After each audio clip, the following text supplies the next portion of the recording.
What you're about to see is an animated infographic.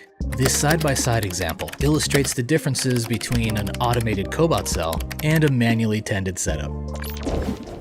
In other words, we have a robot-loaded machine on the left and a manually loaded machine on the right.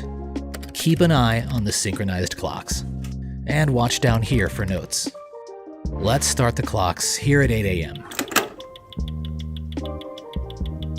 After a couple hours of setup, the cobot starts.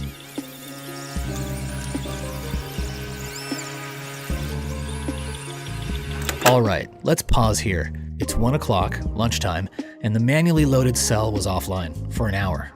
The robot cell is catching up.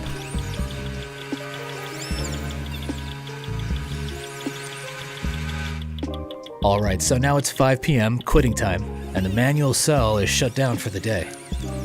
But on the cobot side, we load a fresh cart of blanks and start making parts again. As you can see, the cobot cell is cranking away for an additional 6 hours. Let's do a summary. The automated cell got us 71% more parts, and it took way less work. 3 man-hours versus 8. More parts for less work? Sounds pretty good.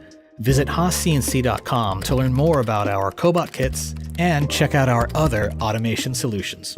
Thanks for watching.